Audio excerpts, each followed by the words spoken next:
Baik, Assalamualaikum warahmatullahi wabarakatuh. Perkenalkan, saya Rehan Rafif dari kelompok 1C akan mempresentasikan mengenai tugas teknik penyajian air minum menggunakan software dari Hackresim. Pertama-tama kita membawa itu saya sendiri referensinya WP 2017. Dan pertama-tama apa itu Hackresim? Hackresim atau Reservoir System Simulation adalah software simulasi operasi waduk yang dikembangkan oleh Hydrologic Engineer Center atau HAC, bagian dari US Army Corps of Engineers. Dirancang untuk memodelkan perilaku sistem waduk tunggal maupun multi waduk dalam berbagai skenario operasional, cocok untuk studi perencanaan, pengaturan operasi, dan juga pengambilan keputusan real time. Kemudian fungsi utama, yang pertama itu menyimulasikan pengaturan pelepasan air dari waduk berdasarkan aturan operasional. Yang kedua, mendukung analisis untuk manajemen banjir, suplai air, augmentasi aliran rendah, konservasi air, operasi multi tujuan, yaitu irigasi, energi maupun navigasi. Kemudian untuk fitur utama, yaitu fitur pertama itu rule-based simulation. Rule-based simulation ini menggunakan aturan operasional waduk yang fleksibel dan dapat disesuaikan. Kemudian ada network editor yang memodelkan sistem sungai dan waduk sebagai jaringan reservoir, junction, ridge, dan diversion. Kemudian ada time step fleksibel, yaitu simulasi bisa dilakukan per jam, harian, atau periode historis penuh. Kemudian ada multi reservoir support yang dapat memodelkan interaksi antar waduk dalam satu sistem. Dan yang terakhir adalah real time decision support, digunakan untuk pengambilan keputusan saat kejadian banjir atau kekeringan. Kemudian metode dasar pemodelan. Hackresim merupakan simulasi berbasis aturan atau rule-based modeling, yang mana itu meniru keputusan operator waduk berdasarkan musim, kondisi hidrologi, suhu air, dan interaksi antar waduk. Kemudian routing dan diversion, yang menggunakan metode routing untuk aliran sungai dan distribusi air ke berbagai titik. Kemudian ada volume elevation outflow relationship, yang menghubungkan karakteristik fisik waduk dengan skenario pelepasan air. Kemudian cara penggunaan. Yang pertama itu buat skema jaringan sungai dan waduk menggunakan network editor. Kemudian yang kedua, definisikan karakteristik waduk, yaitu volume, elevasi, kapasitas, dan outflow. Kemudian tentukan aturan operasi atau rule sets, misalnya pelepasan minimum dan target elevasi. Kemudian ada masukkan data hidrologi, yaitu data inflow, curah hujan, dan evaporasi. Kemudian jalankan simulasi, pilih periode waktu dan skenario. Kemudian analisis output, yang mana terdapat grafik elevasi, debit, volume, dan performa sistem. Selanjutnya, kelebihan dan kekurangan. Pada aspek pertama, fleksibilitas. Kelebihannya bisa disesuaikan untuk berbagai skenario, sedangkan kekurangannya butuh pemahaman aturan operasi waduk. Dan aspek kedua itu visualisasi. Output grafik dan tabel sangat informatif pada Hackresim. Sedangkan kekurangannya jika dibandingkan dengan SWOT atau MIC, dia tidak sekompleks SWOT atau MIC dalam pemodelan kualitas air. Kemudian ada integrasi. Hackresim bisa dikombinasikan dengan Hack HMS dan Hack RAS. Namun kekurangannya Hackresim tidak mendukung GIS secara langsung. Kemudian aspek user interface. Hackresim relatif mudah digunakan untuk pengguna teknis, sedangkan kekurangannya kurang intuitif untuk pemula. Kemudian ada studi kasus Tucuri Dam di Brazil. Studi oleh Gilson Dalus menggunakan Hackresim untuk memodelkan operasi waduk Tucuri yang memiliki fungsi pembangkit listrik tenaga air, pengendalian banjir, navigasi, dan irigasi. Hasil simulasi menunjukkan bahwa Hackresim mampu yang pertama mengoptimalkan pelepasan air sesuai kebutuhan multi tujuan. Yang kedua, mengidentifikasi potensi konflik antar fungsi waduk, dan yang terakhir memberikan dasar untuk pengambilan keputusan operasional. Kemudian selanjutnya itu ada video yang mana saya mengambil dari YouTube.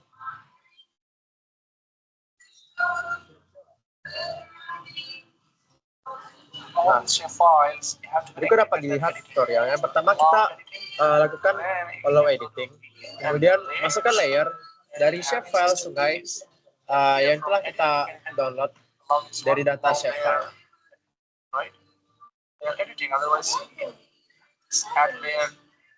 option is not activated. Like add draw from edit and region network. Setelah kita masukkan save file sungai ya, kita dapat mengkonvert save file tersebut menjadi channel atau saluran maupun arah aliran. Channel or stream alignment. Have an option. Otherwise, what you have to do, you have to select this option. Begitu kita harus menggunakan opsi stream alignment tuh, dan klik di jalur air sungainya untuk menghasilkan stream alignment sesuai dengan bentuk aliran sungainya. Kemudian terdapat reservoir tuh, gitu, diversion tuh, channel modification tuh, off channel storage tuh, ada begitu. Dan ada impact area tuh.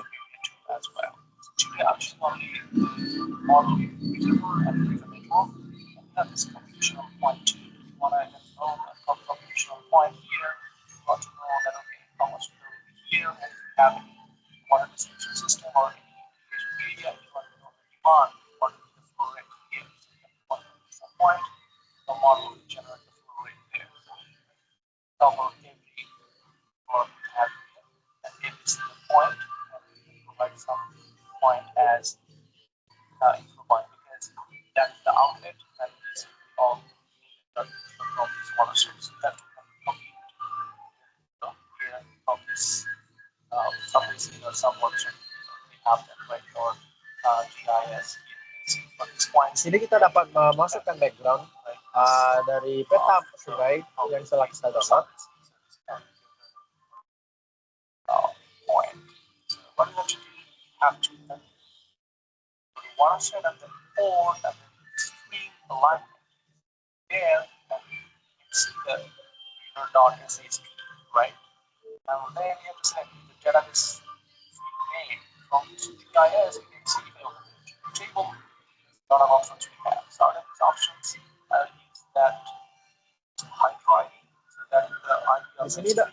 Di sini dapat kita lihat ketika jalur distribusi yang sudah selesai dan ketika kita klik open attribute table, kita dapat melihat data area, data depth, width, kemudian ada data panjang dari sungainya. Segment, so I can find this from hydro ID.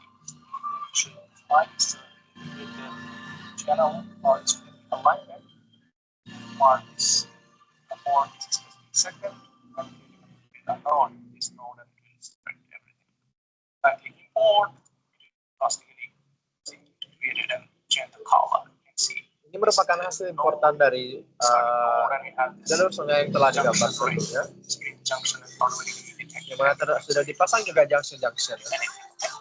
So what we have to do right now, we can add a reservoir there. Sekarang kita bisa menambahkan reservoir tepat di jalur sungai itu. Here in this model, you have to press Control. So I'm gonna press Control there. Okay, I'm gonna press Control. Untuk menambahkannya kita harus mempres tombol Control. Okay, my reservoir is continuing up to. Dan melanjutkannya sampai ke lokasi yang kita inginkan. Dengan press Control lagi dan klik, kemudian memberikan nama untuk reservoir tersebut. Maka ini reservoir A. Dan berikan deskripsi jika diinginkan.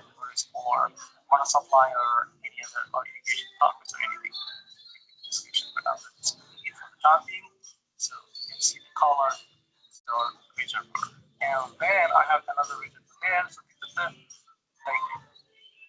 okay, if you have reservoir there, so you can add your base map, and then you can define the length of the reservoir from your base map as well. So this is the option we have, and that is pretty easy. And you can use smartly, but it's pretty. Ini sang pengguna menambahkan reservoir yang kedua di bagian atas. Future videos that you can know the storage cost for these reservoirs and into the room curve. You want to operate the reservoir into the room curve. Sekali lagi caranya dengan mempress Control pada titik pertama dan diarahkan kepada ke titik kedua dan press Ctrl lagi. Reservoir 2 or Dan reservoir berikan nama ya, number. ini reservoir B. So we have two reservoir. Dan langsung What we have to do, langsung jadi hasil dari jalur reservoir jalur transmisi dari intake ke reservoir B. of point 1 at the very upstream of the reservoir and the very downstream of the reservoir. So this is CP1, CP2, CP3, and CP4. But we also need to know, right, other combination of points, all this green dot.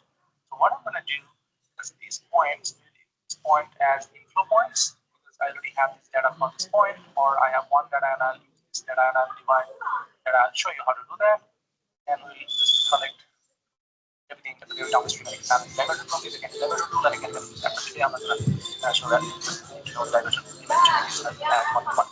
Okay, so now I'm clicking on this tool, combination point 2, and then press Control and press here, okay? Then just asking the name Press computational point dengan press Ctrl. points. Every CP one, so I'm going to give the name so that I can identify the location, right? So it is upstream of reservoir A, so I'm going to give the name as CP. Okay, CP0, that means it is the upstream of A. Dan berikan nama ya, And you can give the description here, not a problem. Okay, I'm just taking. klik OK. And the other one, this one, right? So this is another one, so that is the downstream of reservoir 2. You can insert any limited point as well, it doesn't matter. You can even insert any points. You can do that. And here, Control and press, and that will be like CP. We already have CP4, so that is going to be kind of big string junction. Yes, it is. I'm selecting that for detecting. Okay, we have this. Similarly, I'm going to insert this point. This will be now CP. Okay, Namakan lagi nama pada junction ya. On as well. This will be like CPA1, okay? And that is going to be have very often CPA part or the name CPA after this, that will be another name there. So we have 3, so now CPA4, then Terus sampai semua junction itu telah dinamai. Mungkin sekian tutorial dari penggunaan software HackResim dari saya. Bila ada kekurangan, saya minta maaf. Saya tutup. Assalamualaikum warahmatullahi wabarakatuh.